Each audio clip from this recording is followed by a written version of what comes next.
వాళ్ళకి ఏం కావాలో వాళ్ళకే తెలియదండి ఆ ప్రజలు. ఇప్పుడు ఫ్యాసినేటింగ్ గా ఉంటుంది. నీకు 15,000 ఒక పాప ఇంట్లో చదువుకున్న పిల్లడు సంపాదిస్తున్న దగ్గర ఇంట్లో చదువుకున్న పిల్లలందరికీ వస్తాయంటే ప్రజలు టెంప్టేషన్ వేరేగా ఉంటుంది. అదే జరిగింది. సంక్షేమ పథకాలు కూడా ఇంటికే తీసుకెళ్లి ఇచ్చిన సందర్భం ఉంది కదా.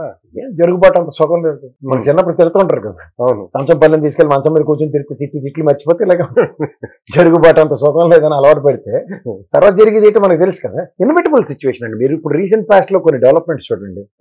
ఆంధ్రప్రదేశ్ లో ఉప ముఖ్యమంత్రి అని పనికాహార పథకం బ్యాచ్ అంతా మాసేన రాజేష్ వర్మ గారు, అలా ఆవిడ గారిని మంత్రిని ఎమ్మెల్యే చేసి ఆయన ఖాళీగా శ్రీనివాస్ రెడ్డి గారు ఇలాంటి వాళ్ళందరూ మాట్లాడిన పర్యవసానం మనం చూస్తే అక్కడికి వెళ్ళేసరికి దావోస్ లో భరత్ గారు కేబినెట్ లో ఏకంగా ఆయన్ని ముఖ్యమంత్రి చేసి, కానీ ఎక్కడ చంద్రబాబు నుంచి ఖండం లేదు.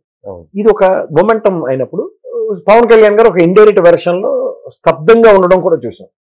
ఇది ఒక డెవలప్మెంట్ అనుకుంటే సడన్ గా ఢిల్లీలో అత్యంత సన్నిహితుడు చంద్రబాబు గారికి దేవగౌడ గారు. మీరు కాబట్టి ఫస్ట్ ధనంపోవడ దీక్షలో ఫస్ట్ పొగేసుకొని తీసుకొచ్చింది ఆయన్ని. కర్ణాటక ఎలక్షన్ లో కేసీఆర్ కన్నా మొత్తం అందరూ దడిగట్టించింది ఆయనే. అన్ని మర్చిపోకూడదు మనం. వాళ్ళు మర్చిపోతారు. వాళ్ళందరూ ఈ తపేల సేనలోనూ తెలుగుదేశం వాళ్ళు అంటే గజనీలు.